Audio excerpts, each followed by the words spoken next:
Chapter 17, Growing Up and Goodbyes.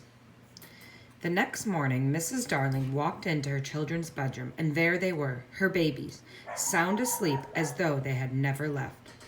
For a moment, she thought she must have imagined them leaving in the first place. If it were not for Mr. Darling asleep in his kennel, she wouldn't have been sure. Of course, the children were only pretending to sleep. Unable to stand the suspense any longer, they leaped up from their beds screaming and ran to hug and kiss their mother. At the commotion, Mr. Darling crawled sleepy out of his kennel. Nana came running into the room as well. Outside, watching the Darling family reunion from a nearby tree, a little boy named Peter Pan shed a tear. He would never know such happiness, he thought. The other Lost Boys were a different story. Wendy had hidden them downstairs, but she summoned them now. She made them stand in a row in front of her mother. She wished they were not still wearing their pirates' clothes. "Please take us in," the little pirates begged. "We don't eat a lot," Nib said. There's Mr. Darling asleep in his kennel.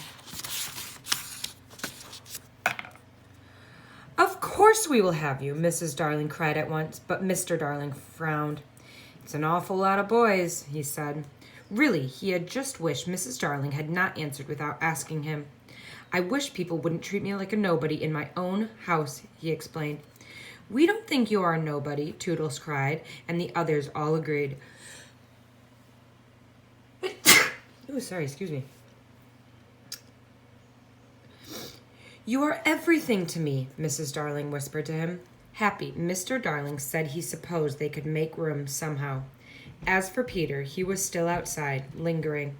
Wendy saw him and walked over to the window. "Oh, hello," he said casually, as if running into Wendy were a mere coincidence. "Peter," Wendy said, "please come inside. My parents will adopt you too." Mrs. Darling came over and stood behind her daughter. "It's true," she said. "Would you send me to school and expect me to grow up?" Peter accused. "Deny it." But Mrs. Darling couldn't. "I know it," Peter said. "Keep back, madame. No one is going to catch me and make me be a man. I'm going back to Neverland." "But I'll miss you so much," Wendy said. "I brought back the boys. Perhaps that's enough. Maybe I should go back with you." Wendy turned to look at her mother. "Oh, no," Mrs. Darling said quickly. "But he needs a mother." "So do you, sweetheart." Mrs. Darling could see that her decision pained Wendy and Peter, and so she agreed that Wendy could return to Neverland for 1 week a year to help Peter with the spring cleaning. Peter was happy with this. He had no sense of time anyway. He bade Wendy goodbye and said that he would be back in the spring. The boys went to school. They learned many things, but eventually they forgot how to fly. They said it was because they were not practicing, but in truth it seemed that they no longer believed. And besides, they no longer had fairy dust to help them.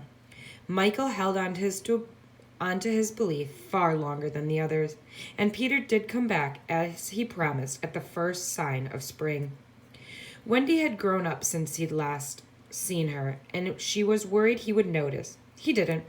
As usual, he thought and talked mainly about himself. She had been looking forward to reliving old adventures, but Peter had so many new ones since theirs, he didn't even remember them. "Who is Captain Hook?" he asked. "You don't remember killing him and saving all of our lives?" "I forget them when they are gone," Peter replied. The next spring, Wendy waited, but Peter never came. "Maybe he's sick," Michael said. "Maybe we just imagined him." Wendy cried at that. Could it be? But the following year, Peter came as planned. He didn't even seem to realize he missed a year, and that was the last time a girl named Wendy ever saw a boy named Peter Pan. Years later, when Wendy was married and living in the house she had grown up in, all of the Lost Boys were men. She had a little girl named Jane who loved to ask questions about Peter. Some days, Wendy could barely remember him. She had already forgotten so many details, and was glad to tell someone about him before she forgot him entirely. "I know all about him, Mama," Jane said. Wendy looked up, startled. You do? She asked. I know him too, Jane said. Of course she did, Wendy realized, smiling sadly. All her children did. One day, Wendy was sitting on Jane's bed. She had just finished putting Jane to sleep when Peter flew in through the open window and dropped onto the floor. He was the same as ever. Hello, Wendy, he said, as though no time had passed. Where are John and Michael? He looked down at Jane. Who's that asleep? Peter, Wendy said gently. That's Jane, my daughter. You two have already met in her dreams, if I'm not mistaken. Peter wouldn't meet her eyes. He didn't want to admit that Wendy was grown up. I don't know what you're talking about, he said firmly. It's time for spring cleaning, and you promised to come. I can't, Wendy said. I don't remember how to fly. I'll teach you again. Peter seemed about to cry, so Wendy stood up to hug him.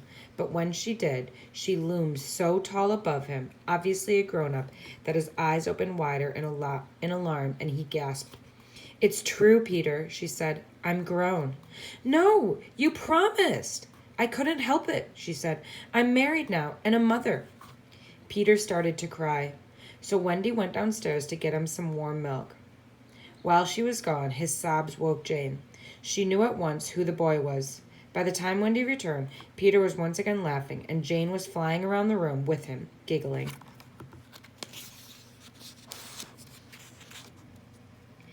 He needs a mother, Mama, Jane said. I know, Wendy said sadly. Peter pulled Jane over to the window with him, and she went willingly. Oh, no, Wendy said, moving between them, just as her own mother had once. Just for spring cleaning, Jane begged. Wendy shut her eyes. All right, she whispered, and just as Jane would with her own daughter, and Jane's daughter would with her own daughter after that, Wendy watched her baby fly into the sky and off to Neverland until she was as small as the smallest star. Then, turning from the window, she whispered, Good night to Peter, and to Jane, and to you. The end.